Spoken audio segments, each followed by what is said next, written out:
Hello everyone and welcome back to English Pod. My name is Marco. My name is Catherine, and today we have a wild lesson for you at the elementary level. That's right, we are actually going to visit a farm. So yeah, it's going to be fun. We're going to see a lot of animals. And not only that, but we're going to learn a lot of interesting words and phrases in English today. But before we get started, let's take a look at vocabulary preview. Vocabulary preview. Old MacDonald had a farm, E-I-E-I-O. And on his farm he had a duck, E-I-E-I-O. We're not going to be teaching you this song today. Don't worry. You don't have to listen to us sing. But we do have a great word to start us off. It's called, the word is country. The country. Okay, so you know country as like the United States, Mexico, China, etc. But in this case, we are going out to the country. Not out of the country, we're going out to the country. To the country, okay? Mm-hmm. The country, or you might hear the countryside, is a place that's not like a city. Right. So it's the opposite of city. It means there's lots of grass. It's very natural. There are very, very few houses and people. It's very quiet. So it's the opposite of a busy city. It's the country. And you have a lot of animals. So usually farms are found on the countryside or at the countryside. In the countryside. So usually farms are found in the countryside. That's right. And I personally am a big fan because it's so quiet and peaceful. Very so good. We can talk about that in a minute. Let's listen to today's dialogue first, and then we'll be back to talk about some of the words and phrases.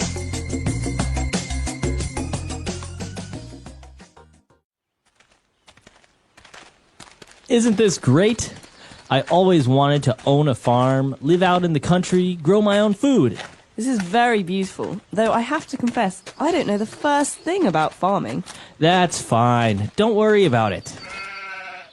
What was that? Relax. It was just a goat. And that? It's just the cows that are grazing over there. We can milk them later.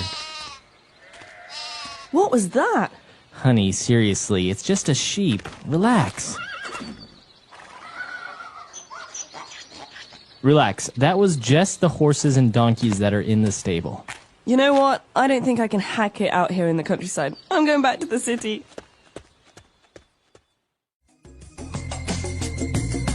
All right, we're back. So obviously some people cannot go to the countryside. That's right. Some people get very, very upset. In fact, there was a whole TV show in America that was about city people living in the countryside, in the see country. If they can do it, right? That's right. All right, but before we talk about that, why don't we take a look at 4 keywords in language takeaway. Language takeaway. The first word is the name of an animal. Okay, so you've all heard of cows, but have you heard of goats? A goat. A goat. All right, so a goat is a strange-looking animal. It's kind of skinny, and what do you get from a goat? You can actually drink goat's milk. Right. And many people like to eat goat's cheese, which is cheese made from goat's milk. Okay, so a goat, and we heard that the sound that a goat makes, so I think it's pretty clear what a goat is, and they're very common, as we say, in farms, such as sheep and horses, cows, etc. That's right, and normally, when they're in the wild, they like to live in rocky places, like mountains. Right, that's why they say they're very good climbers, because they don't fall off the mountains. All right, and well, if you have cows, then they're probably going to be grazing. Okay, so to graze is a verb. It's something we do. Well, we people don't do it. Animals do it. It's a way for us to describe how animals, like cows, eat. Means to eat grass. Okay, so if your cows or horses are grazing, that means they're eating grass somewhere out. That's right, they're walking, they stop, they eat some grass, they walk, they stop again. It's a very slow process. All right, so cows are usually grazing out in the countryside, and well, once they finish grazing and they get all fat, then in the mornings you have to milk them. Okay, so we drink milk. Milk is a thing, but it's also a verb. So to milk something. All right, and if you milk a cow is when you extract the milk, the liquid from them, right? That's right. So underneath a cow, there's an udder, or Underneath the cow, there are udders, which you have to squeeze with your hands to make the milk come out. Okay. Okay. And interesting word as well, udder, right? Udder. It's like that big bag full of milk. Exactly. So to milk a cow. All right.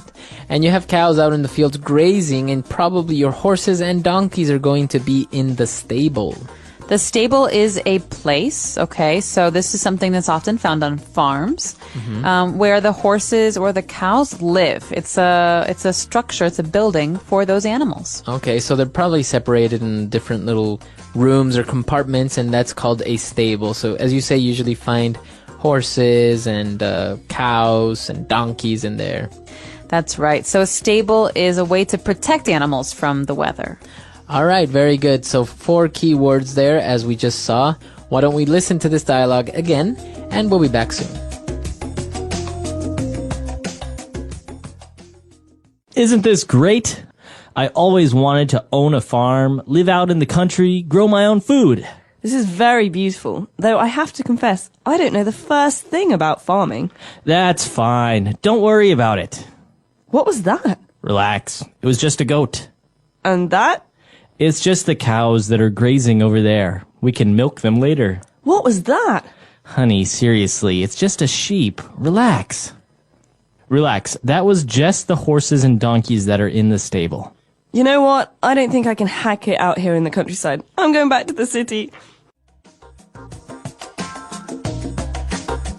All right, we're back. So now let's take a look at Fluency Builder.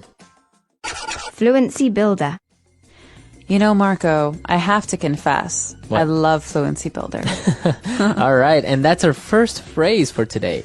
I have to confess. Okay, so to confess is to tell someone something that's a secret.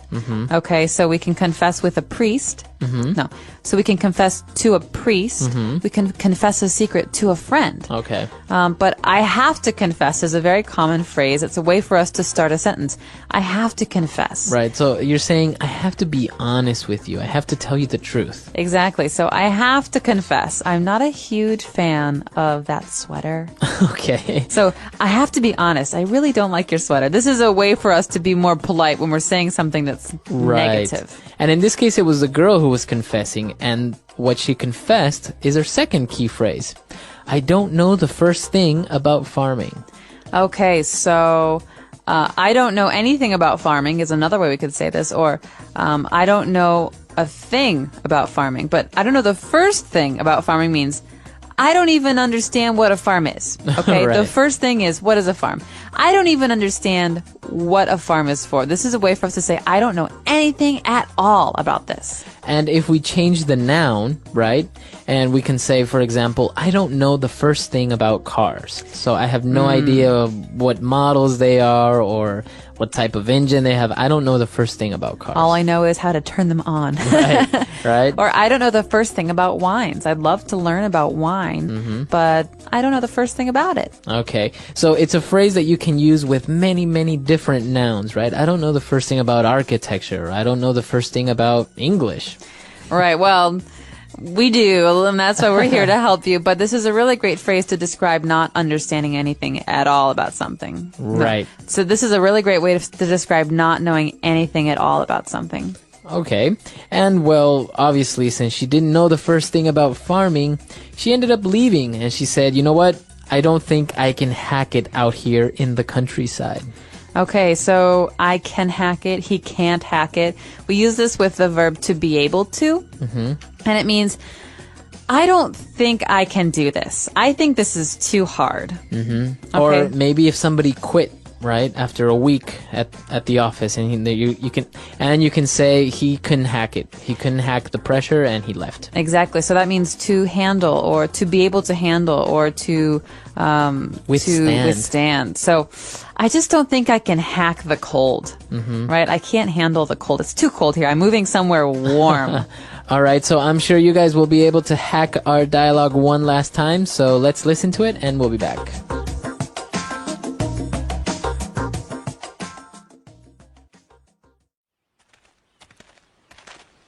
Isn't this great? I always wanted to own a farm, live out in the country, grow my own food.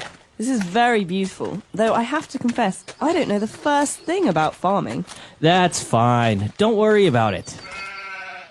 What was that? Relax. It was just a goat. And that? It's just the cows that are grazing over there. We can milk them later. What was that?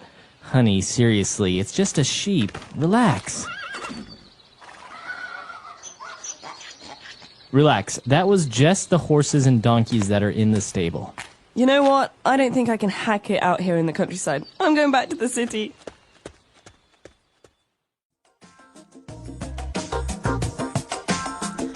All right, we're back. So, as you said, you're a fan of the countryside and about farming, right?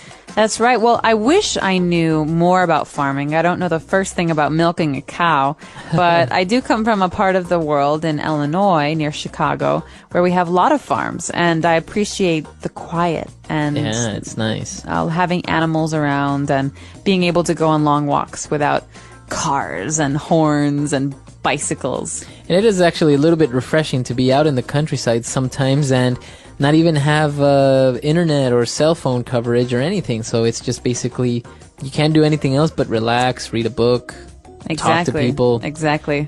Now, an interesting thing about this is a lot of people take for granted the countryside, because I've met many people who live in the city, who grew up in the city and have never seen, for example, a live chicken. And when they see it, they just freak out and take pictures with the chicken or a cow or something. It's so amazing. funny. That's really funny. Well, I think it's very valuable I think there are very valuable skills that you learn being out in the countryside, like how to cook for yourself. Right. There's no one else who can cook for you, or how to get food from animals. Or maybe you can't even use a microwave, so how do you cook without a microwave or something? That's right. And I think the biggest problem for city people when they come to the countryside is that it's dirtier. Mm-hmm. You know, you get mud and there are bugs, and I imagine some of our coworkers here having a very hard time in the countryside. Yes, indeed. So why don't you guys come to our website, englishpod.com. Let us know what you think about this. Maybe you're very familiar with the countryside or have a relative who's a farmer. It's great. So visit us, englishpod.com, and if you have any questions or comments, you can leave them there as well. Can't wait to hear from you. Happy studies. Bye, everyone. Bye.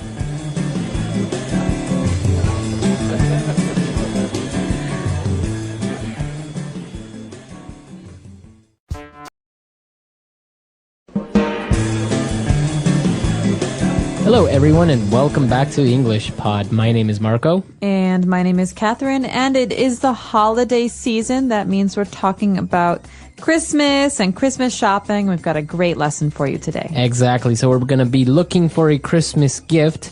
And so let's listen to our dialogue for the first time, and we'll be back to explain some words.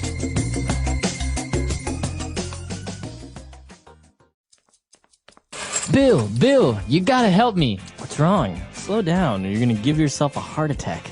Tomorrow's Christmas, and I haven't bought my mom anything. I'm such a bad son. Take it easy. Let's go to the mall, window shop a little, and see if there's anything she might like. That's just it. I don't know what to get her. Last year, I got her a ring that was 2 sizes too big, and a pair of shoes 5 sizes too small. I suck at getting presents for people. That's where you're making a big mistake. You can't just guess people's likes or sizes, especially with clothes or jewelry. On top of that, I think that you should get your mom something that shows how much you love her. At the same time, you should show her that you took the time and effort to look for something that she would really like. Yeah, you're right. When it comes down to it, I can be pretty tacky. Yeah, tell me about it. I know, your mom is trying to learn Spanish, right? Why don't you get her a gift certificate for this great website I saw called Spanish Pod? Now that's a great idea. All right, we're back. So now why don't we take a look at language takeaway? Language takeaway. Okay, so there are a lot of interesting words in this dialogue. Some of them have to do with Christmas and some of them have to do with shopping. So this first one has to do with neither. It's actually a phrase. It's a medical term. Right.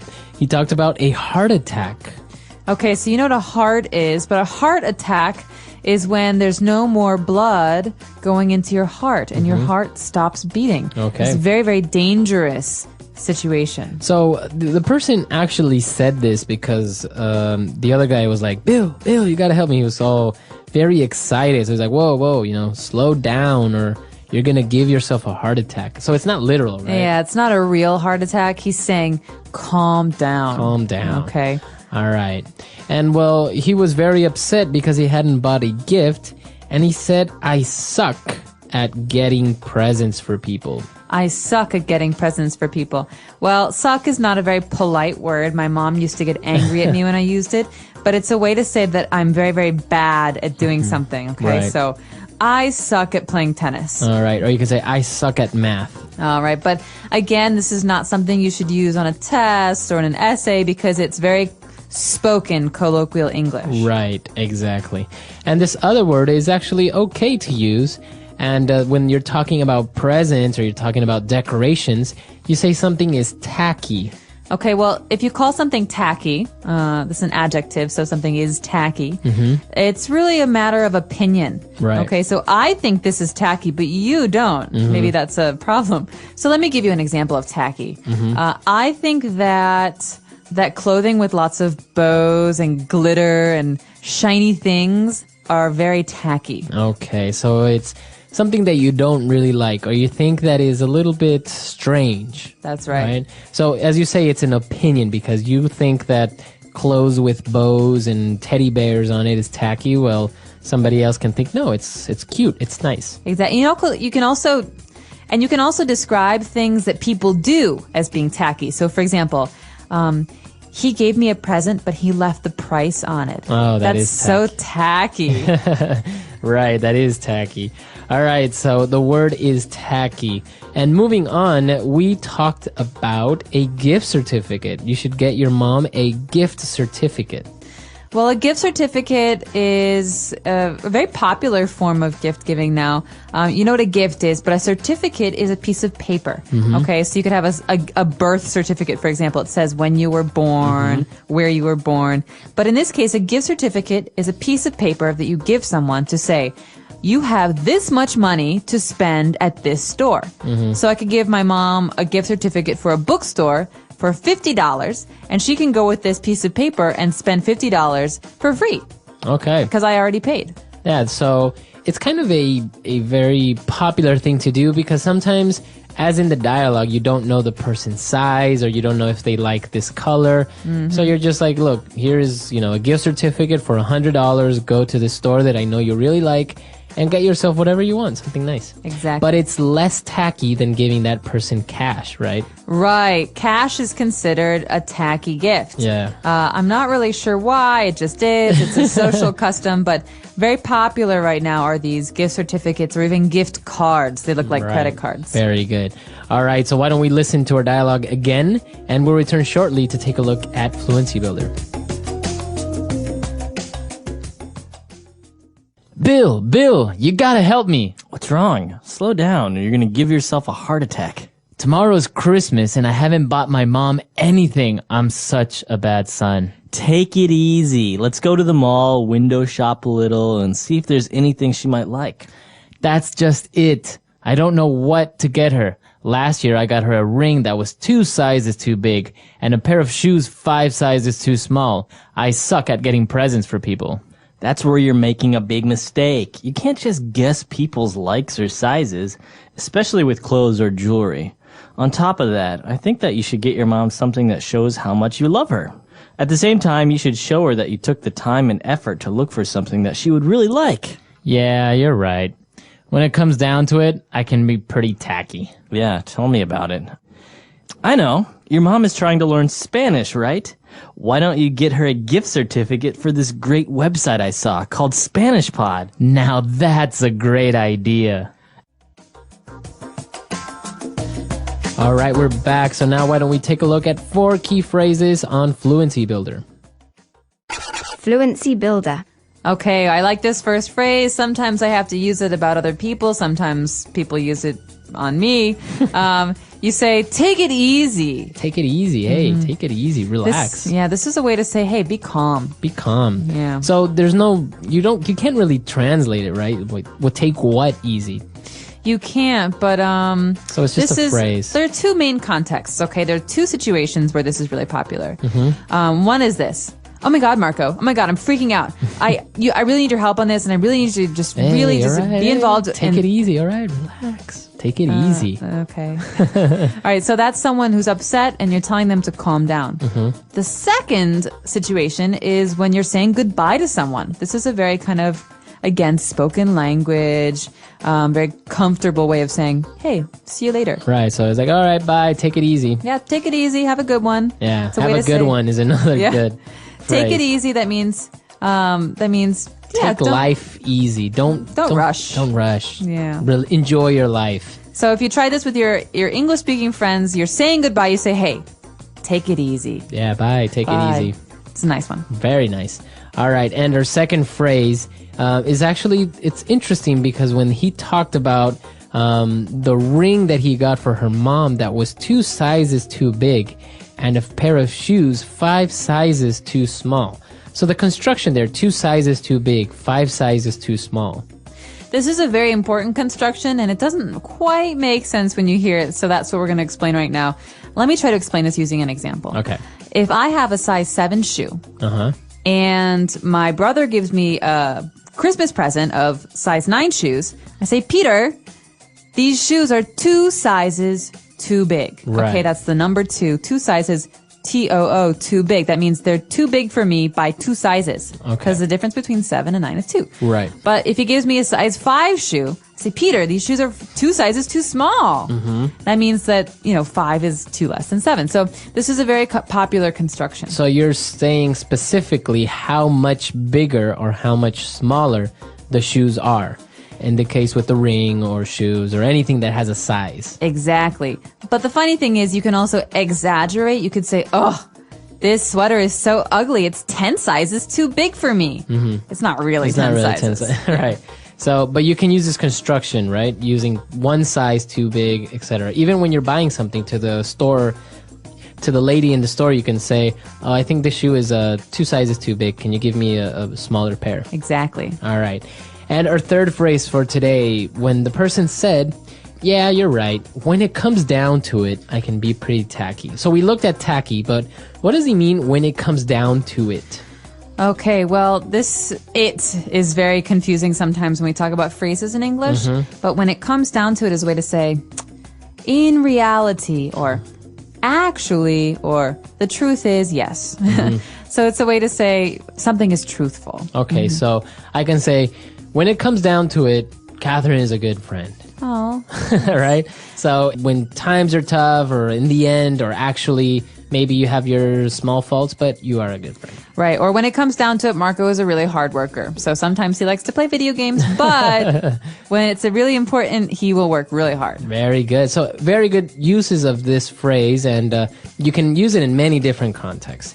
And for our fourth phrase, when the person said, yeah, tell me about it. What does he mean, tell me about it? Tell me about what? Okay, well, this is a really very popular phrase. You hear this all the time, and it's a way to say, yeah, I agree. I understand. Okay? I understand. So this is a phrase that means agreement. Okay, so I could say, God, I really hate winter because when I leave work, it's always really dark. Yeah, tell me about it. It's always dark and it makes me feel lazy. Right, and so Marco is agreeing. He says, I don't like it either. Yeah. So this is a very, very spoken language way of agreeing with someone. So you say, yeah, tell me about it. Right, so it's very natural. It's a very natural way of agreeing with someone, right? Exactly. All right, so great phrases. Why don't we take a look at our dialogue for the last time, and we'll be back to talk a little bit more.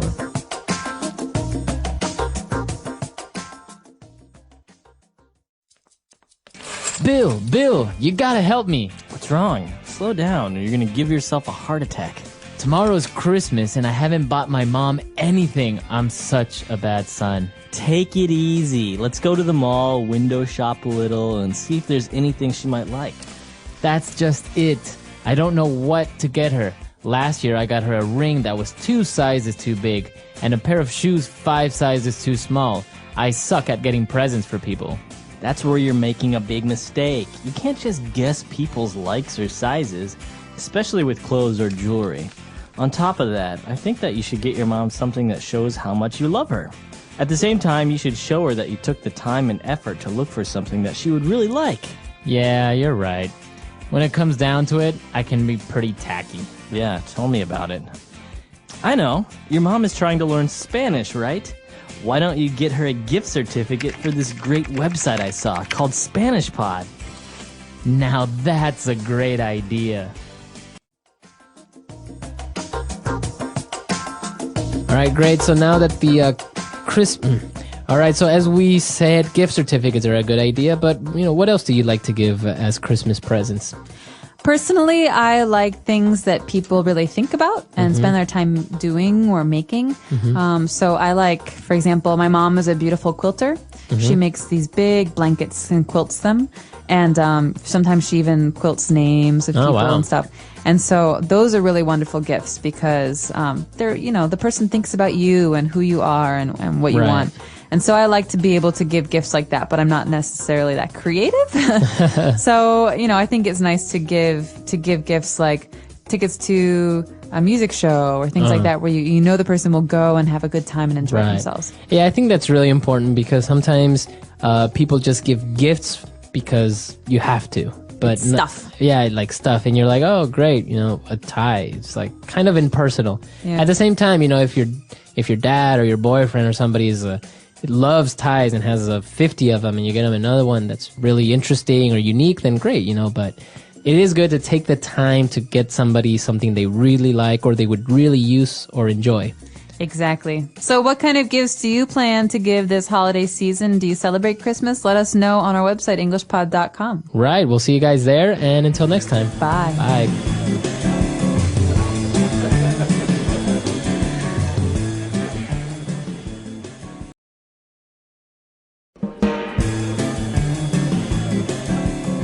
Hello, everyone, and welcome back to another lesson here at English Pod. My name is Marco. And my name is Catherine. So, Marco, what are we talking about today? Today, we are taking a look at a guy who is a little bit too afraid of people in general. There's a good word for this in English, someone who's almost too afraid all the time, someone who is overly cautious. We call this person paranoid. Okay, so if you are paranoid, you think that everyone wants to hurt you or that everyone is out to get you. Wait, did you hear that? That's No, did you hear that? No, I didn't. Someone at the door. So, Marco, can you check that? Okay, that's paranoid. You're always hearing voices and noises and things. Yeah, so a paranoid, somebody that is paranoid. All right, so why don't we listen to this dialogue for the first time and see what this person is all paranoid about. There it is again.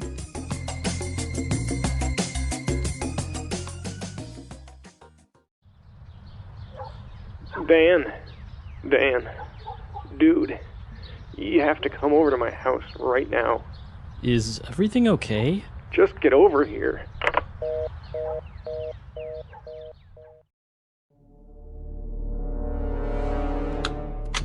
Come in. Quickly. So, since when is your house a bank? What do you mean? I mean, what's up with the 4 locks and iron bars on your windows? Security, Dan! Security!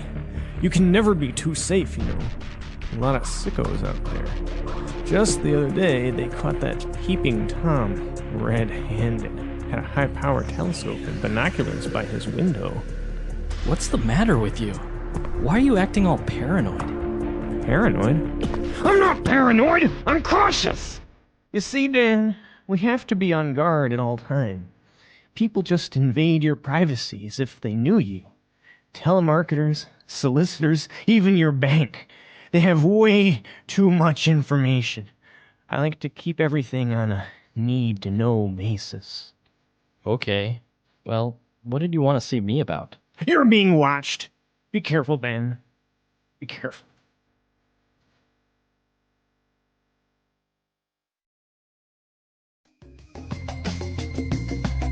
All right, we're back. So, I think this guy is a little bit too cautious. I would have to agree with you, and I would go so far as to call him paranoid. But there's a lot of great stuff in this dialogue that we can use in a lot of different situations. So let's take a look at some of these new words in today's language takeaway.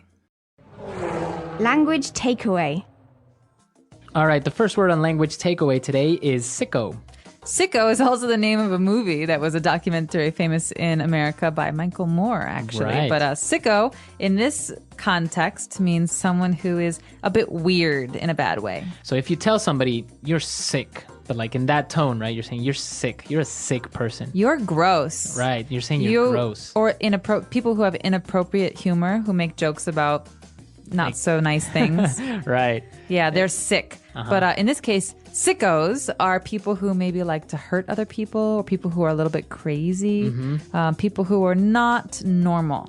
So it's not a nice way of calling someone crazy, right? If you say, oh, he's a sicko, it's not really nice. Not at all. It's a way of saying that you're almost scared of this person because they're kind of weird and almost they have problems. All right, so sicko.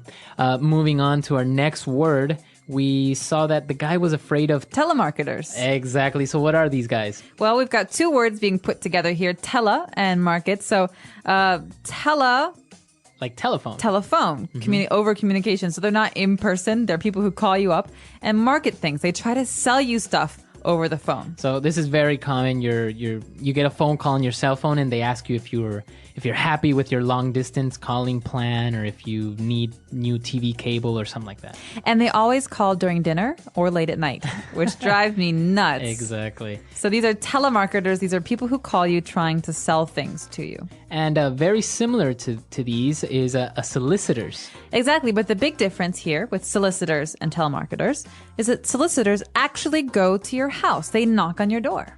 So they're also called door-to-door salesmen or saleswomen. That's right. So door-to-door salesmen, they go from door to door trying to sell things. But in this case, a solicitor is someone who comes to your house to try to get you to do something, to buy something. All right, very good. And moving on to our next word, we have a peeping Tom.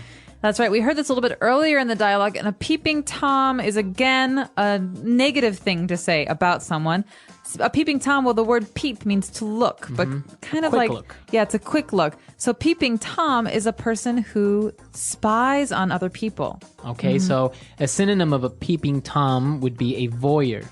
A voyeur. So someone who, without getting caught, tries to look at other people while they're in their homes. And so it's really bad because it's usually inappropriate. It's usually people who are watching women get undressed or... Right. Yeah. So a peeping Tom is just an informal way of saying a voyeur, or somebody who is spying on people.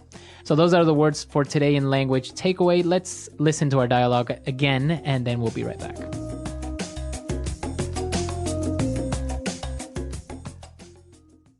Dan, dude, you have to come over to my house right now. Is everything okay? Just get over here. Come in. Quickly. So, since when is your house a bank? What do you mean? I mean, what's up with the 4 locks and iron bars on your windows? Security, Dan! Security! You can never be too safe, you know. A lot of sickos out there. Just the other day, they caught that peeping Tom red-handed. Had a high-power telescope and binoculars by his window. What's the matter with you? Why are you acting all paranoid? Paranoid? I'm not paranoid! I'm cautious! You see, Dan, we have to be on guard at all time. People just invade your privacy as if they knew you. Telemarketers, solicitors, even your bank. They have way too much information. I like to keep everything on a need-to-know basis. Okay. Well, what did you want to see me about? You're being watched! Be careful, Dan. Be careful. Now we're back, and we had some interesting phrases in the dialogue. The first one being, you can never be too safe. Fluency builder. All right, so this is a common mom phrase. You often hear mothers say this when they're sending their kids off to school or whatever. Say, don't talk to strangers, and the kid says, well, why not? You can never be too safe, right? It's good to err on the side of caution. So it's okay to be extra safe or extra cautious, just in case. Exactly. You never know what's going to happen, so it's better to be cautious than not. And that's what this person's saying. He's saying, well, security, it's important. You can never be too safe. You never know what might happen. Is there another way that we can combine it? Like, you can never be too careful? Exactly. Basically the same thing. Same thing, yeah. All right. What's our next phrase? Our next phrase is about this peeping Tom, this person that they caught. They caught him red-handed. We caught you red-handed. Or he's been caught red-handed. So what does that mean? It's a very colorful phrase, and I don't just mean that because we're calling him red-handed, but to catch red-handed means to catch someone while they're doing something wrong. So if I see you breaking into someone's house and I say, Marco, stop! I'm catching you! Stop now! I just caught you red-handed. You saw me doing the act. Exactly. And another way of saying this is you caught him with his hand in the cookie jar. Okay, and this is another great phrase. You can imagine a child who sees the cookies in a very special jar on the counter in the kitchen. And mom says, don't eat the cookies. Well, the child goes into the kitchen and sees the cookies and opens the jar and puts his hand in the jar. And then mom comes and says, caught you. That's a boy with his hand or a child with their hand in the cookie jar. So it's the same thing. I can say, I caught you with your hand in the cookie jar. Or you were caught red-handed. All right. And our last phrase for today is, you are on a need-to-know basis. All right. This is a great one. This is often said in spy movies, Yeah. I think. So we say, you're on a need-to-know basis. That means that if you really need to know something, then I will tell you. Right. But if not, I won't. So you only have the information that is necessary, no more or less, right? You're on a need-to-know basis. Right. So I say, tell me, Marco, tell me what happened. I want to know. Right. And I can say, no, you're on a need-to-know basis and you don't need to know this. All right. So a need-to-know basis, as you say, very popular among spy movies and government movies and stuff like that. Conspiracy movies. Yeah. All right. So let's listen to this dialogue for the very last time and we'll be right back.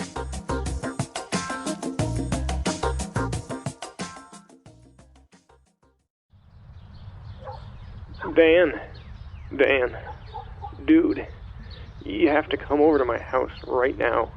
Is everything okay? Just get over here.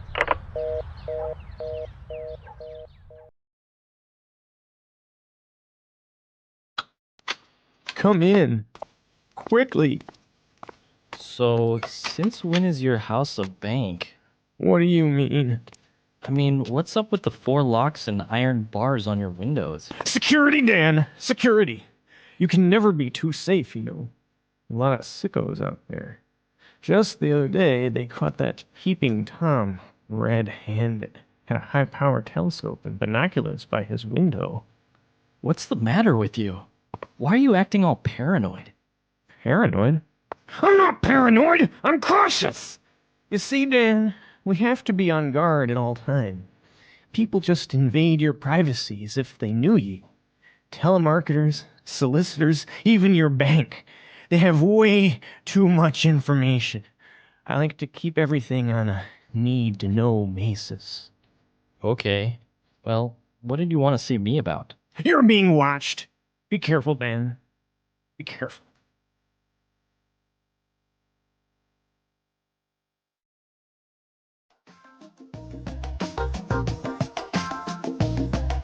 All right, so the guy's a little bit paranoid. There's another word for this as well, similar, right? It's schizo.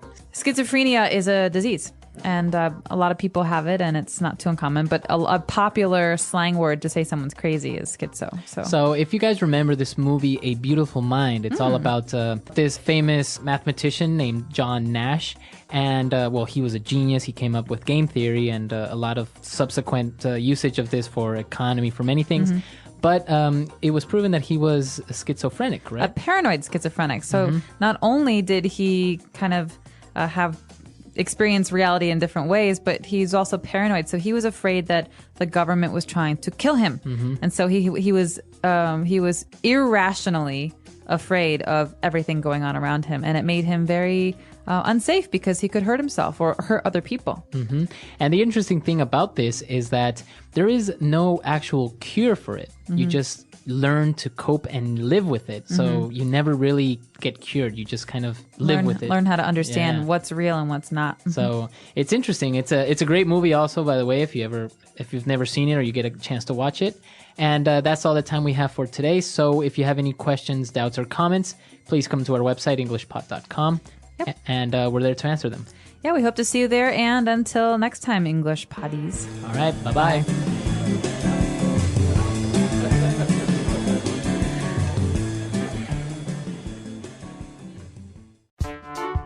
The English Pod Audio Review. Listen to the meaning, then say the vocabulary word. A deranged, psychotic, or morbidly obsessed person. Sicko. Doing something wrong or illegal. Red-handed. To affect in an unwanted way. Invade. Having a feeling that people will harm you. Paranoid. Situation where you have only the information you need. Need to know basis. Let's try that faster. Having a feeling that people will harm you. Paranoid. To affect in an unwanted way. Invade. A deranged, psychotic, or morbidly obsessed person. Sicko. Situation where you have only the information you need. Need to know basis. Doing something wrong or illegal. Red-handed. Now say the word and hear it in a sentence. Sicko.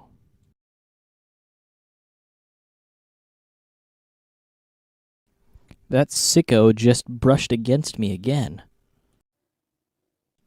Sicko.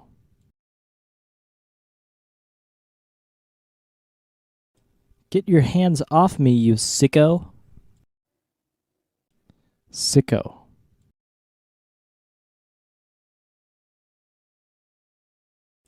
Our society is full of these types of sickos. Red-handed.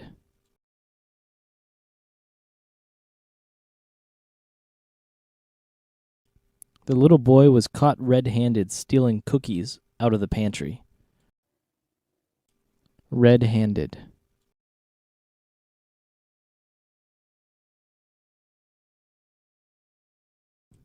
Caught red-handed, you little thief. I knew someone was stealing my change. Red-handed.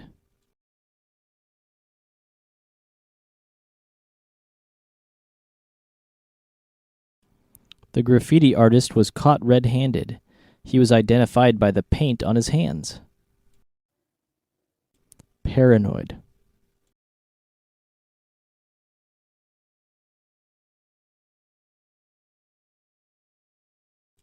Don't be paranoid, Bob. Even if there were aliens, they wouldn't want to abduct you. Paranoid.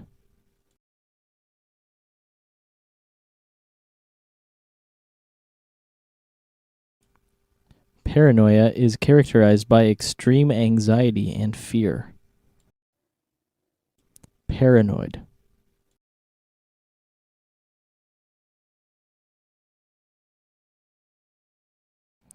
I don't think he is just being paranoid. There really is a vampire waiting outside. Invade.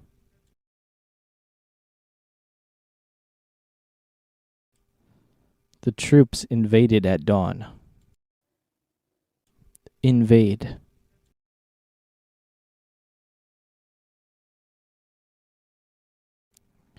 The place is invaded by tourists every summer.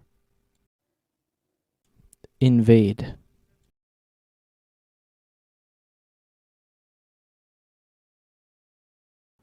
I must insist you not come in.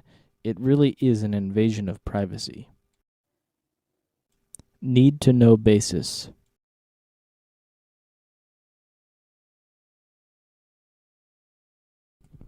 The details of my date last night are on a need to know basis. Need to know basis.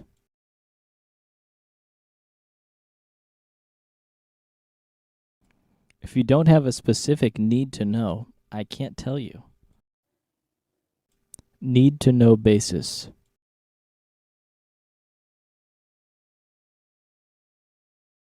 Access to the report of the UFO crash are on a need to know basis. The English Pod Audio Review. Listen to the meaning, then say the vocabulary word. Rural areas. Country. To feed in a meadow or pasture. Graze. Get the milk from a cow. Milk. Know little about. Don't know the first thing about. A building for the shelter and feeding of domestic animals, especially horses and cattle. Stable. Be able to manage or manage successfully. Hack it. Let's try that faster. To feed in a meadow or pasture. Graze. Know little about. Don't know the first thing about. Get the milk from a cow. Milk. Rural areas. Country. A building for the shelter and feeding of domestic animals, especially horses and cattle. Stable. Be able to manage or manage successfully. Hack it. Now say the word and hear it in a sentence. Country.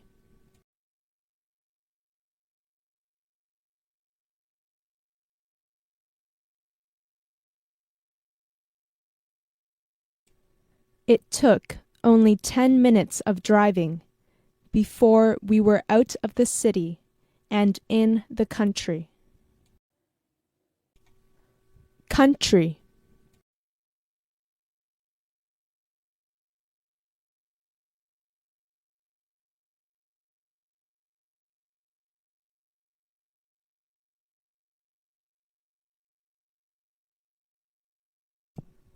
My mom grew up on a farm out in the country and met my dad one day when his truck broke down on the country road beside the farm.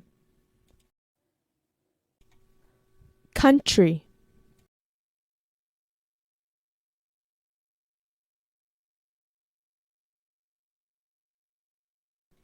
I love being out in the country because it is so peaceful. Don't know the first thing about.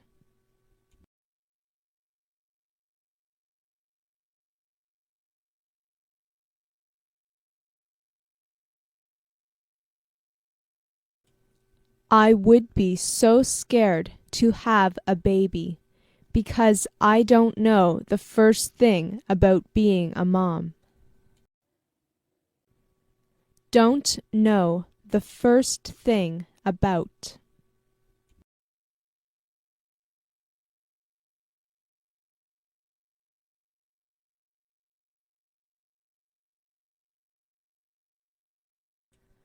I don't know the first thing about teaching, so there is no way I am going to look for a job teaching English. Don't know the first thing about.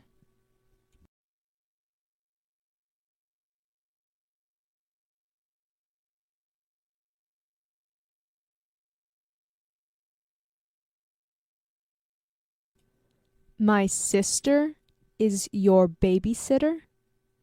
But she doesn't know the first thing about taking care of kids.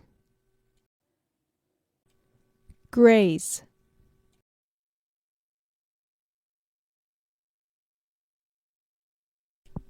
The cows grazed in the field. Graze.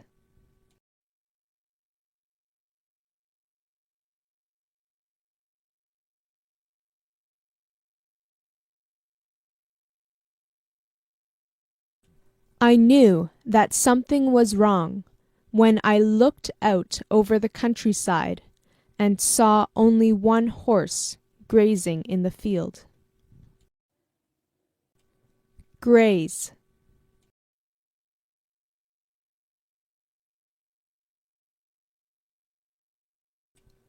Every morning he takes the sheep out to graze. Stable.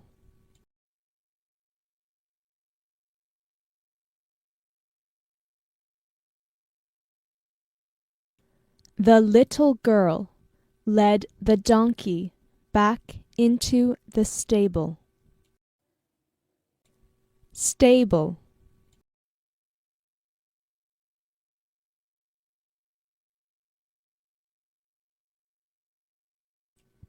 He went into the stable to take a look at the new kittens. Stable.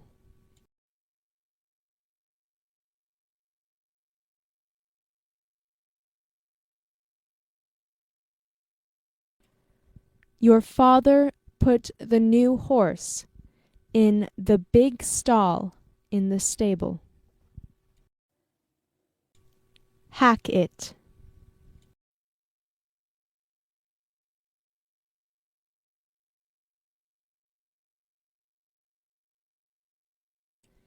I think the new employee is going to quit because he just can't hack it.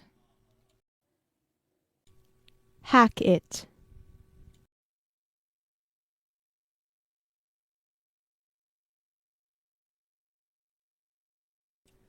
I can't hack it being a nanny because the kids won't listen to me. Hack it.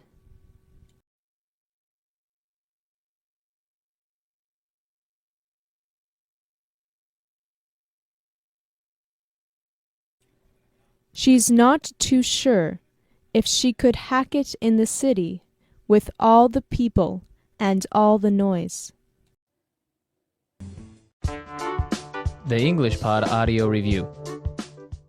Listen to the meaning, then say the vocabulary word. Examine the shop windows. Window shop.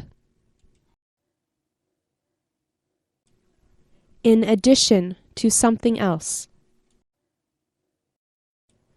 On top of. When I look at what the whole situation amounts to. When it comes down to it. Looking cheap. Having bad taste. Tacky. I agree. I understand.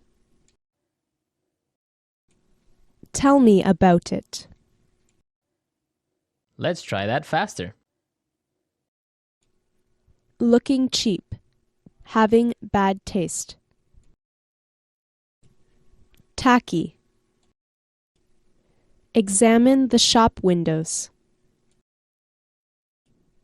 Window shop. When I look at what the whole situation amounts to. When it comes down to it. I agree. I understand. Tell me about it. In addition to something else. On top of. Now say the word and hear it in a sentence. Window shop.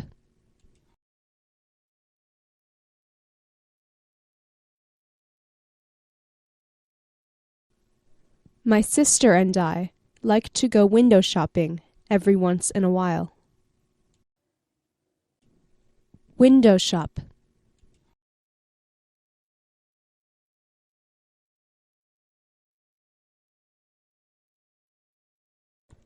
When my friend goes shopping, she never actually buys anything. She only window shops. Window shop.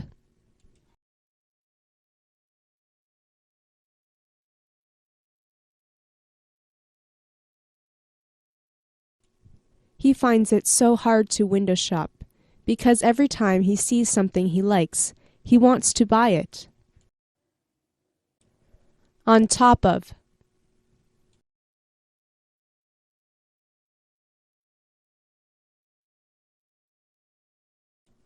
On top of everything else that is going on, you expect me to take care of you as well?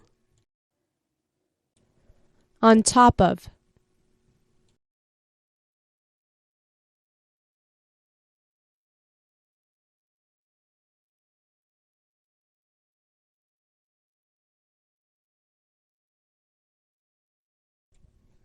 There is no way I am going on a date with her. She is obnoxious, prejudiced, talks too much, and on top of that, she wears way too much makeup. On top of.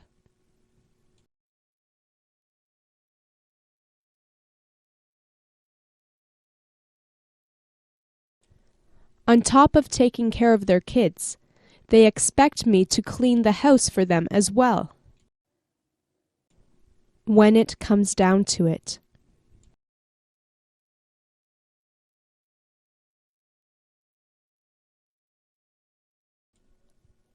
When it comes down to it, I guess I was really mean to her. When it comes down to it.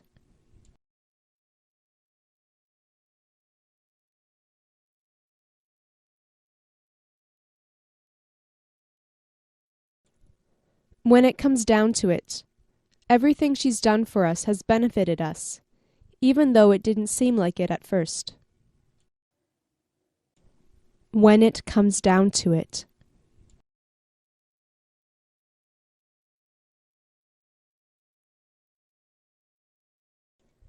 You know, when it comes down to it, you're not such a wimp after all.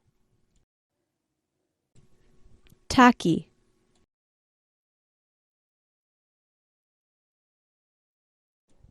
Her outfits are always really tacky. Tacky.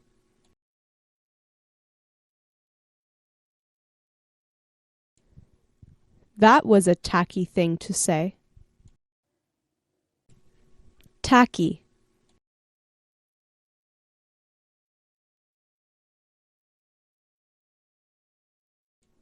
I love tacky Christmas decorations.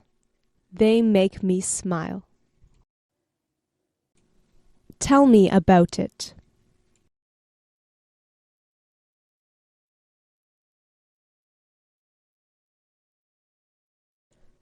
Tell me about it. She's so annoying. She never stops talking.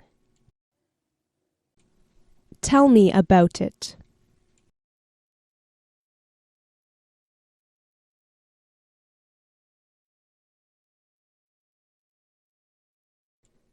Yeah, tell me about it. I had to sit through 2 lectures today with that professor. He's so boring. Tell me about it.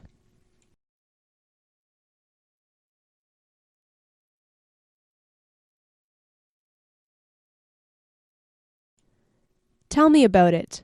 I couldn't believe it either when I heard that her parents had bought her a new car for Christmas.